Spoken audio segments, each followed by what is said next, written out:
Welcome and thank you so much for joining us today for our Improving the Process and Quality of Business Proposals webinar. My name is Sherry Hager and I will be your host for this session.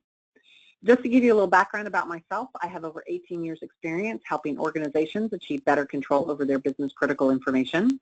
I have been with information mapping since 2001 and I utilize the research-based information mapping method for structured authoring on a daily basis. I have worked with clients to help them analyze and streamline processes, manage projects, coach and develop associates, design and develop documentation, curriculum, training guides, and web content. And I use the information mapping methodology to write sales proposals for our client services on a daily basis. During today's session, we are going to discuss the many challenges one might face during the sales process. Furthermore, I'm going to talk about some best practices for writing sales proposals. And finally, I'm going to provide a demonstration of information mapping software, FS Pro 2020. So let's start by discussing the challenges that are faced today during the sales process. Given the fact that most of you are probably very much aware of these challenges, I'm going to go over them briefly, placing the focus on the areas where we, information mapping, can help reduce the pain points.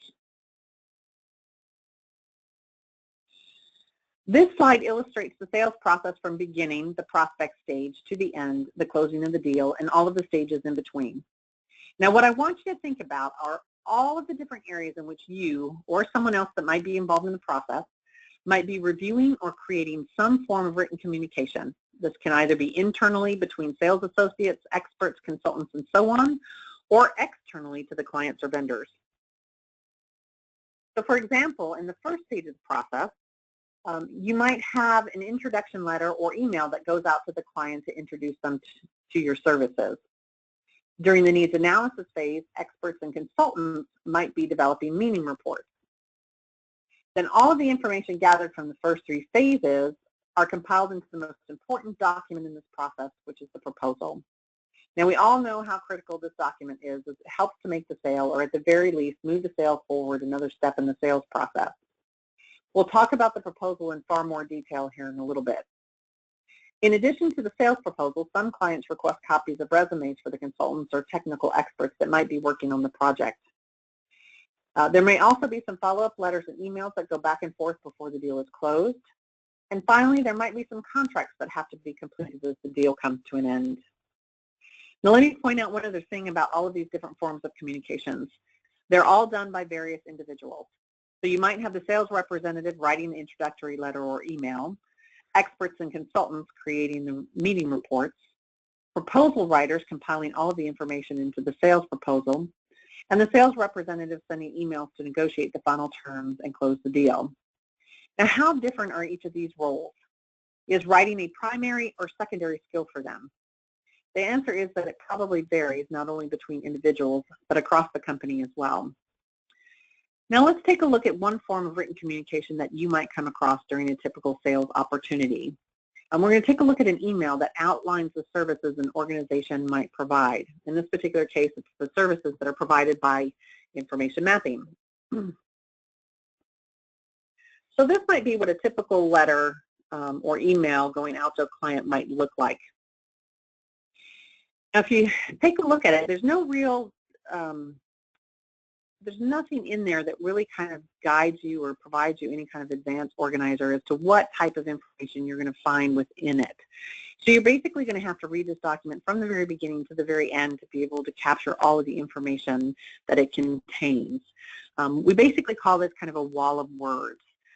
So it's really just kind of keeps you from being able to find information quickly and easily, as I indicated earlier.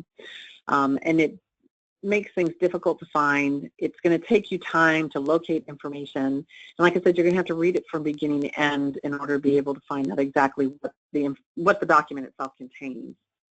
Now, if we apply the information mapping methodology, it takes on a little bit of a different look and feel.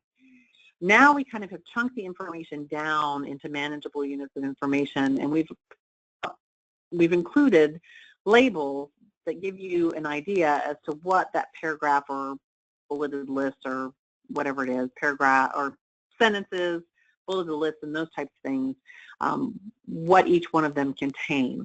So in the first kind of section there, we know that we're going to have some information about information mapping the company. Then the next one is going to be about the solution it provides. The next one is the FS Pro 2020 software. Then we have the video demonstration and follow-up. So I very quickly can determine exactly what this email or letter is going to tell me. And then I can either read it from beginning to end if it's the first time I've ever seen this information, or if I'm a little familiar with information mapping and maybe I know about the software, then I can hit some of the other areas that I might be more interested in. So maybe the solution, what solutions does information mapping offer? Or I can even, if I've looked or seen this document and I kind of set it off to the side or filed it away in my email folder structure, but I remember seeing something about the video demonstration, I can very quickly retrieve the document again and go directly to that particular information and click on the link and launch the video demonstration, whereas before I probably would have had to read back through the document to locate the information and click on the link so that I could go to the video demonstration. So it just really allows you to be able to find information, to know exactly what a document is going to contain, and then find information quickly and easily so I can skip over the information that I don't need and go directly to the information I do. All right, so I'm going to go back to our PowerPoint presentation here. So now we're going to talk a little bit about the proposal process. The first stage is the input stage, where information is gathered from the sales representatives, the technical experts, and/or consultants. This input is organized logically into a high-level design that will drive the writing stage. Next, the draft proposal should be reviewed and edited for clarity, consistency, and validity. And then the final version is presented to the client for consideration. So let's talk a little bit about some of the challenges that are experienced during the proposal process. When gathering input for the proposal, one of the more common challenges faced is that the input from the subject matter experts is too technical and/or complex. This can make it very difficult to convey information, particularly if the client does not have enough expertise to understand it. But you may also have a lack of information, or something along the lines of you don't have the information about the audience, so you don't know how to properly present information, or you may not know the purpose of the proposal. So again, it makes it difficult to be able to determine how you're going to present the information because you don't really know what you're trying to accomplish. Structuring information adequately is another challenge. It is oftentimes difficult to determine how information should be organized and arranged. Furthermore, the format may not be consistent across documents, so that can cause challenges when you're creating proposals. Now, templates may be able to provide some guidance in this matter, but only if you are able to locate and use the correct one. I want you to take a look at the image on the right side of the screen. Does it look familiar to any of you? Rather than recreating the wheel, isn't it just easier to copy an existing proposal? Then you can delete the irrelevant content and copy and paste any new content into it. But what if the proposal you select isn't really structured and/or formatted appropriately for the engagement? Are you still going to be able to convey the information you need to efficiently and effectively? Now, what is the likelihood that obsolete information may accidentally be left in the copy proposal? Or if there were errors in the original document, will they be perpetuated each time the proposal is copied forward? And once the proposal is written, it needs to be reviewed, and this part of the process is often non-existent or lacking. And so what does this mean when you're ready to present the final proposal to the client?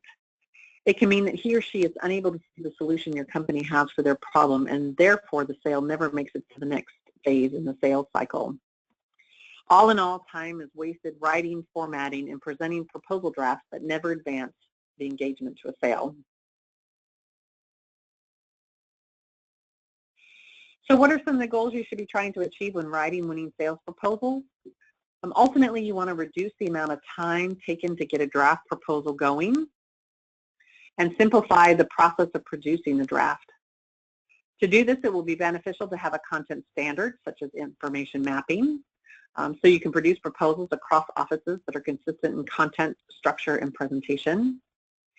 It will also be beneficial to have a repository of reusable content to avoid the possibility of errors from copying and pasting content from previous proposals.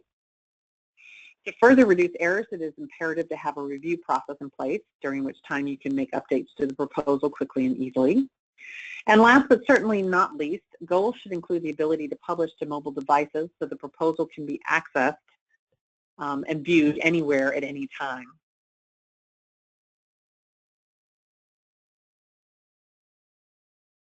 So let's take a look at the solution for these challenges. There are ultimately three pillars to writing good sales proposals.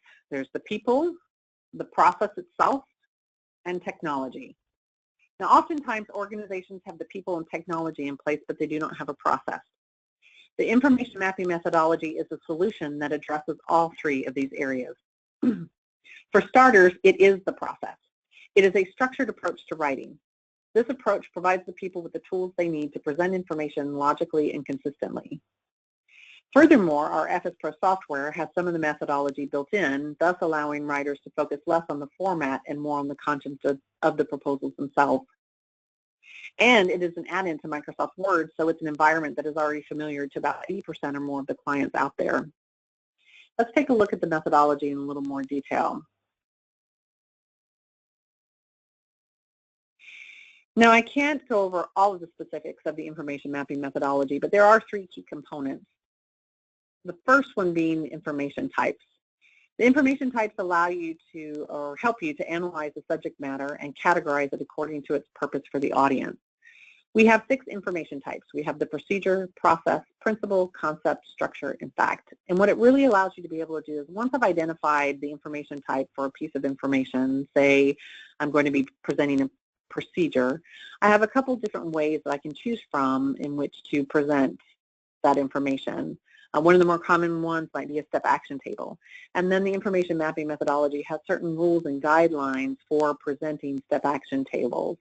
So it's always going to start with an action verb, and you're going to limit each step to a single action, and those type of things. So there are some rules and guidelines so that I'm presenting procedures the same way each and every time I present one.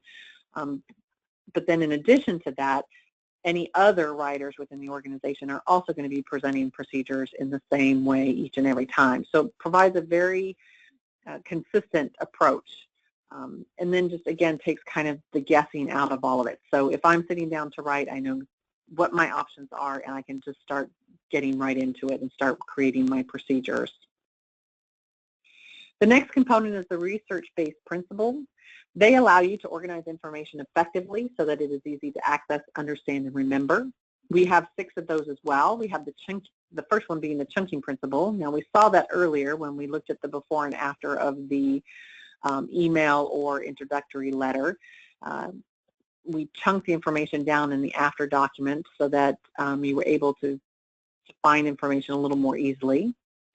Then the next principle is the relevance principle. We also have labeling, which we also saw in the before and after. So once we kind of chunked the information down into manageable units, we then labeled them so that we could kind of scan down the page, read the labels, and determine what information the document consisted of.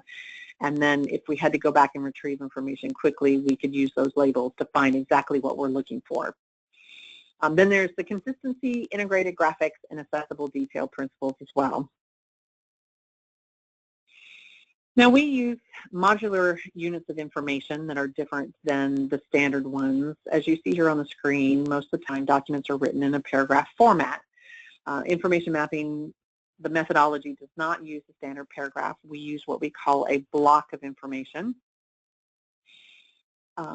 The block usually consists of a single topic or idea. It's going to have a sentence or a couple of sentences in it, or a bulleted item, a bulleted list, or maybe a table containing some information. Might also be multimedia, such as an image or video or something along those lines. But the key point being is that the block is going to only contain a single topic of information. So as you can see here on the screen, we have 2 different blocks of information that are limited to their own type of information. So the first block is the confidentiality of the engagement. So it's not going to include any other information. So if I were going to maybe include some information about the purpose of these two blocks, I'm not going to add it to either one of these, but create a third block at the very beginning that's going to be titled Purpose and give me what the purpose of the information I'm going to be looking at is. So then the next block of information is the roles and responsibilities, and so it's only going to include the roles and responsibilities for this particular topic of information. The blocks are usually separated by some kind of separator. In this particular case, this document was used or was created using the FS Pro 2020 software. So it has block lines that separate the different blocks of information. As we saw in the before and after document earlier, the blocks were separated just by extra spaces. There were no block lines in between them. Then the label's usually out to the left-hand side. Again, this is if you're using the FS Pro 2020 software. The label is out to the left-hand side where the content of the block is to the right. Again, in the before and after example, we saw that the label was right above the actual content of information.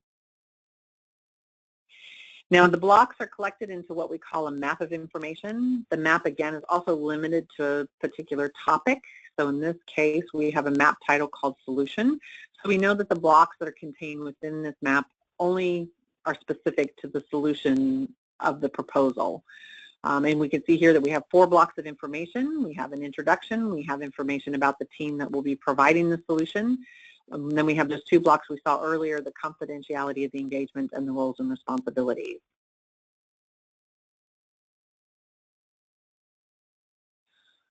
All right, and as I had mentioned earlier, we have the FS Pro 2020 software, which allows you to be able to create documents or specifically the blocks and maps of information that are specific to information mapping very quickly and easily. I'm just going to kind of highlight some of the specifics and then I'll demonstrate them in a little more detail here in a moment. So the first thing is that I mentioned earlier, this is an add-in to Microsoft Word. So it still allows you all the same functionality that you have in Microsoft Word. So you have all the same tabs across the top, but we have one additional one, the FS Pro 2020 tab, which just allows you to be able to create maps and blocks or insert tables and do different things a lot more quickly and easily, basically the click of a button. And this allows you to really be able to focus on the content rather than on the formatting. So if I know I'm starting a new block, I don't have to worry about what color the map title is or what size it should be or what style it should be. I can simply click on the map icon and it already populates that for me, and I literally just kind of click in the area and start typing my map title, then move down to my first block. I can start typing my block label and it's folded and in whatever color it's supposed to be in, and then I can move over to the block content itself and start typing in the actual content to the block of information. So just, I don't have to worry about all the bolding and how the information looks on the page. And we have a number of features that are available that allow you to customize or kind of save information so that I can use it over and over again without having to recreate it each and every time. One of the nice features about that is it allows you to be able to share it with other individuals so that everybody is also can, rather than having to recreate it over and over again, can reuse the information or reuse a template or something along those lines.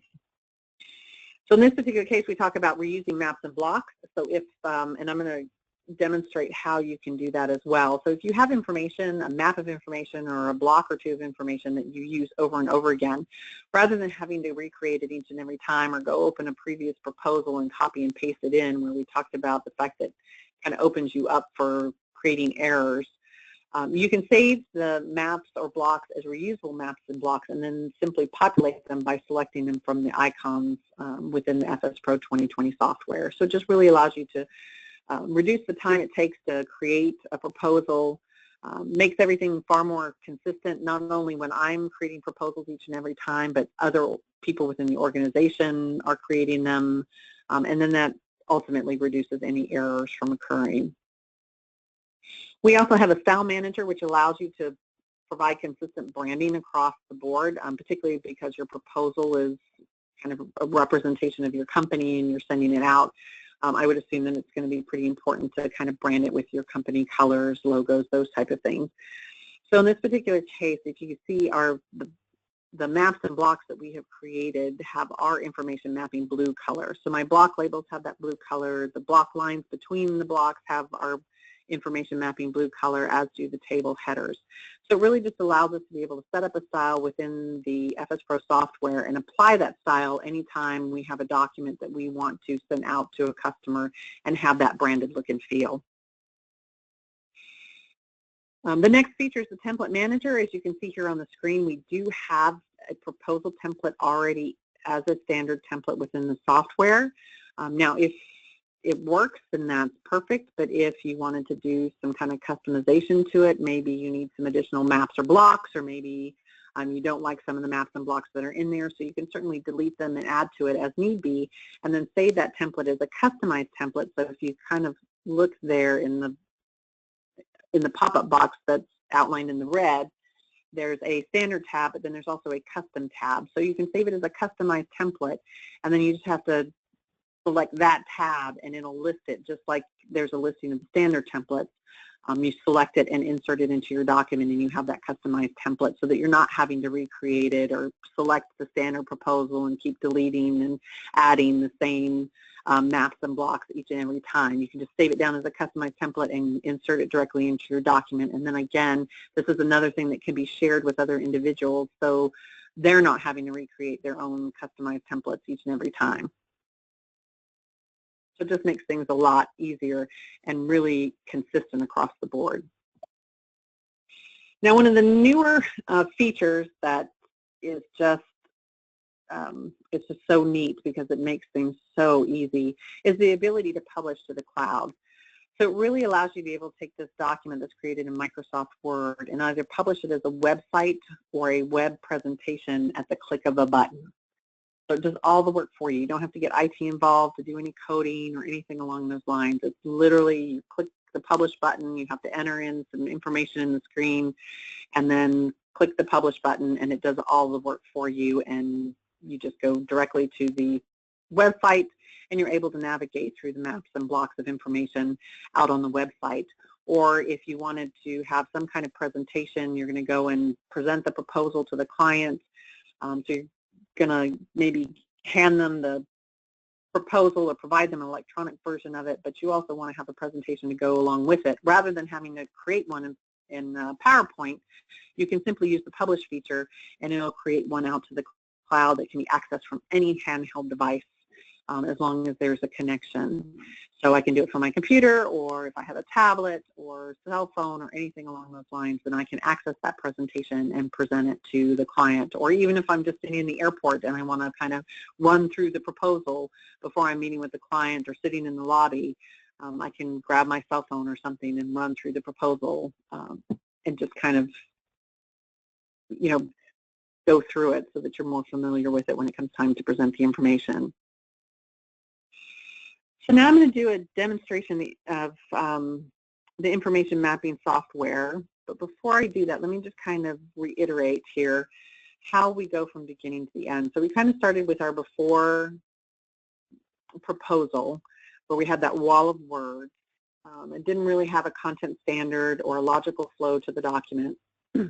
We applied that content standard, the information mapping methodology, to the document. So now we have a well-presented proposal with the maps and the blocks and those type of things. Then with the click of a button, I can publish that document to a website, which is what you see on the right-hand side of the screen. Now the top portion is what it would look like if I were accessing the website from a computer. And then the bottom version would be something I would see if I were on a handheld device. And I'll demonstrate those here in a moment as well. Now before I get into the demonstration, I want to just show you another before and after of a proposal. So here's the before version of a proposal for coaching and training services for a staffing firm.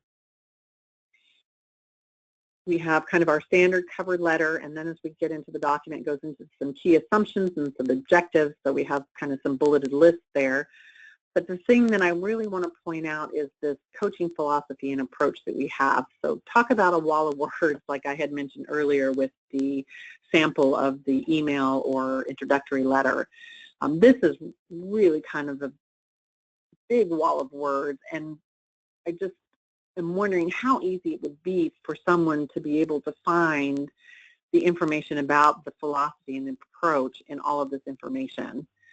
So if I'm looking at this as from a client's perspective, it's going to be difficult for me to kind of determine exactly what is going to be happening during this engagement and even when.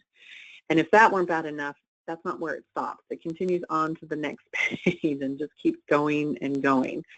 So that's really daunting to take a look at and try to figure out from a proposal perspective what's going to be happening with this this vendor. And then one other thing I just kind of wanted to scroll down, this just kind of goes into some of the specifics about some of the sessions that will be occurring during the engagement. But I wanted to take you down to the investment piece and just kind of show you here where the pricing is and how it goes into, there are a number of different, there's dollars per month, dollars for 6 months, per person, per session. So it's not very consistent in how the information is presented, and it's not exactly clear or easy to follow the way it's currently set, the format in which it's currently set up. So now let's take a look at the version where we apply the information mapping methodology. So this is the after document. We again have our little cover letter.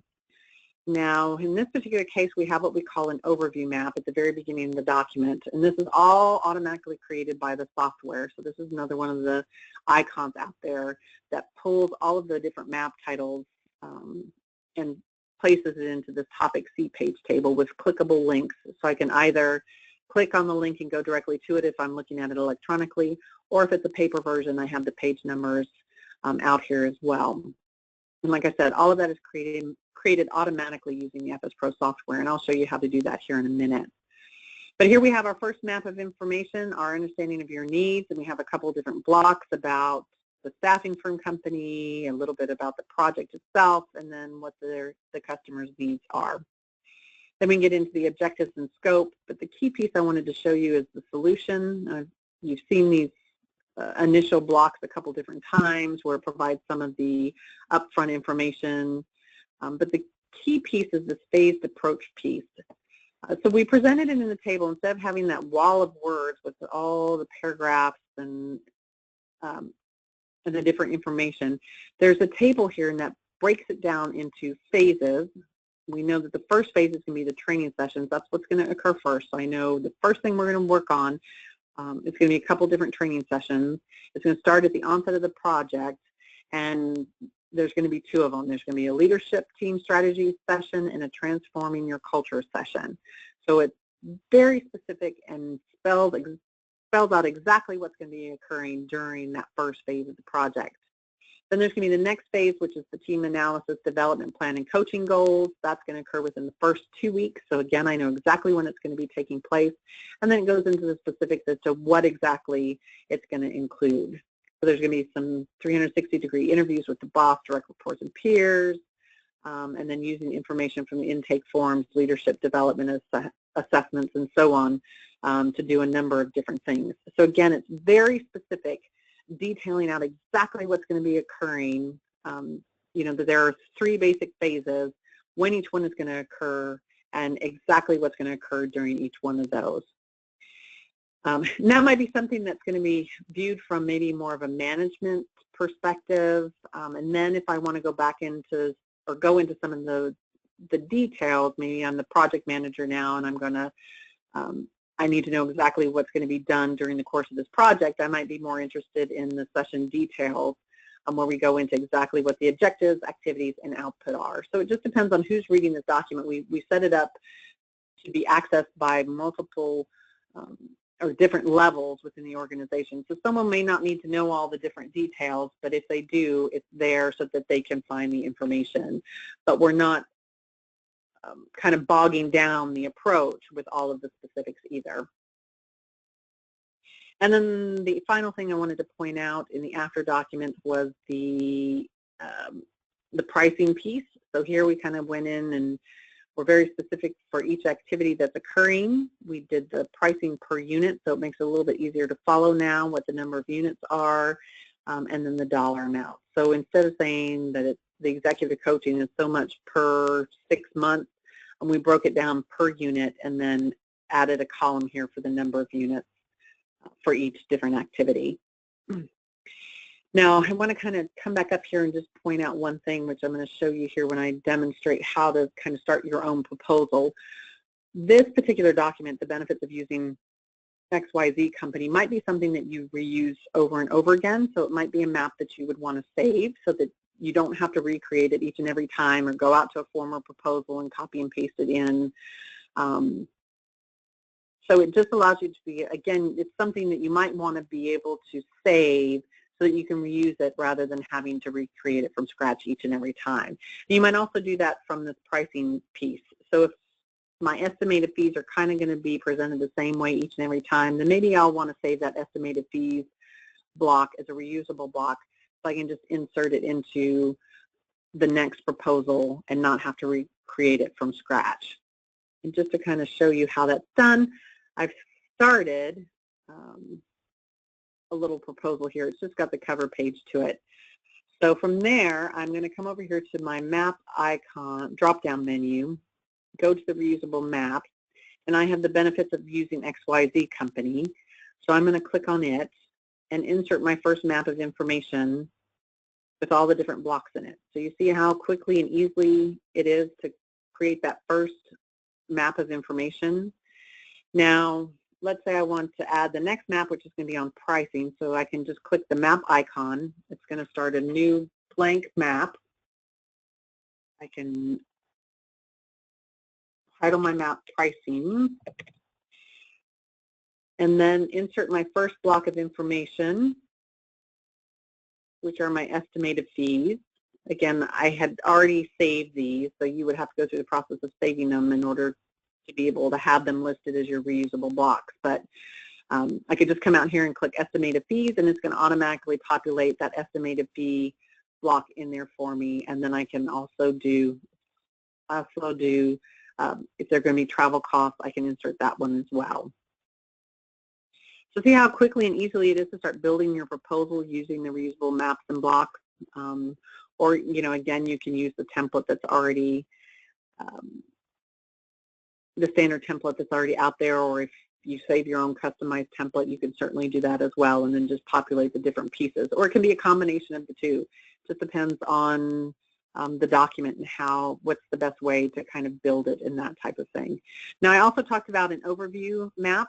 So I'm going to, at the very beginning of my document here before the cover page, I'm going to place my cursor there. I'm going to come back over here to the map drop-down menu and click Overview Map. Now it's going to prompt me as to what level I want to be writing it. So if this just allows you to be able to chunk information. If you have a really big document, you can create parts and chapters and sections. And then it allows you to kind of customize it, whether if you want a first block and what it's titled, and if you want a topic C page table that we saw in the after example a few minutes ago. So I'm just going to go ahead and click Insert. I'm going to go with the publication title, and I'm going to click Insert.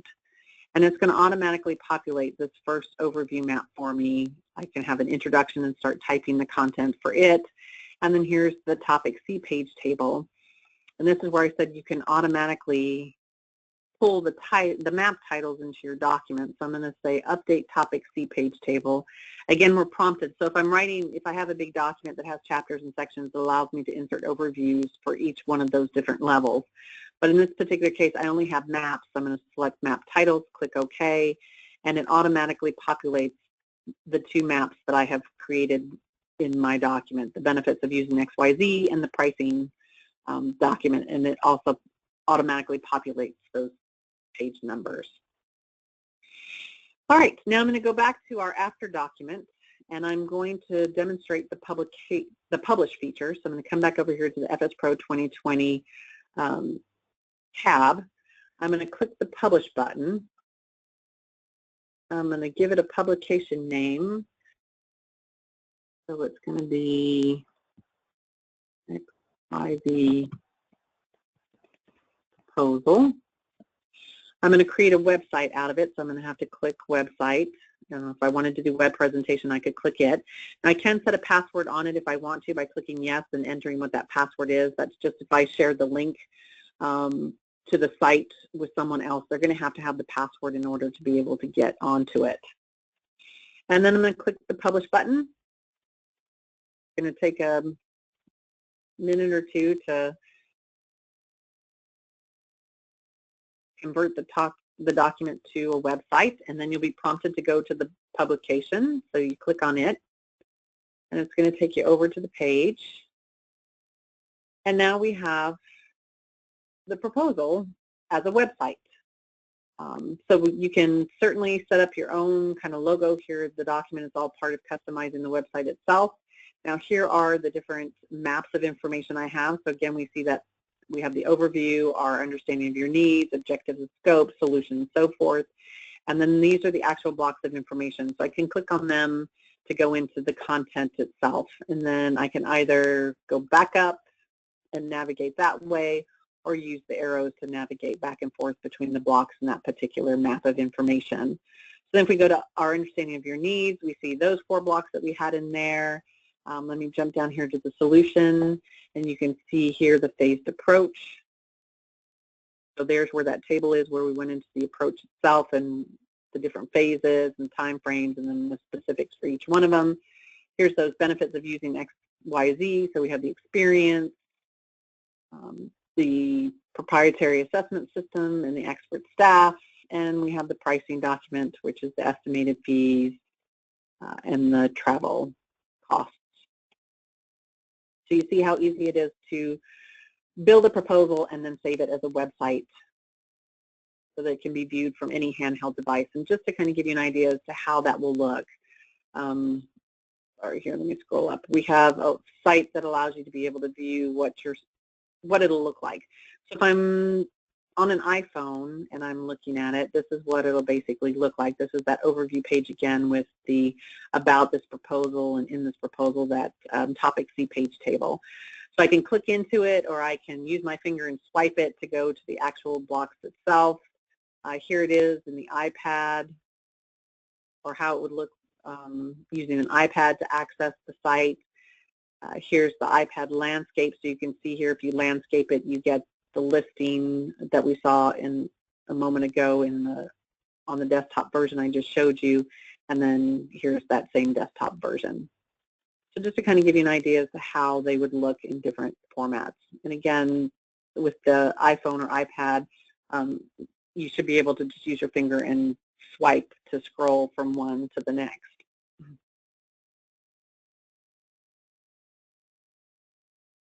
All right. So let's talk about some of the benefits of the information mapping methodology. During our 40 years in business, we've had clients ranging from the U.S. Army to American Express, Marathon Oil, AT&T, and many others that have done independent evaluations of the effectiveness of the information mapping method. They've shared some of those results with us, and they include a significant reduction in search time coupled with large gains in accuracy. So employees find the right information much more quickly. Usage, that is reliance on the documentation, went up in this study by 38%. This means that people weren't asking somebody else for help, or worse, just taking a wild guess at how to do their jobs. Initial learning is strengthened, meaning that training is more effective and takes less time. It also means that there's less need for retraining. Supervisors spend 90% less time answering the same questions again and again. Error rates reduced by over 50%, so there's less need for rework. Reductions in reading time means employees can be more productive rather than spending time painfully navigating their way through a confusing manual or website. And finally, applying our method usually results in significantly reduced word counts, which means that information is easier to work with as well as easier to control and maintain. So what are the benefits to your organization? There's risk mitigation, so it reduces risk by having consistent documentation, and then it increases safety and compliance.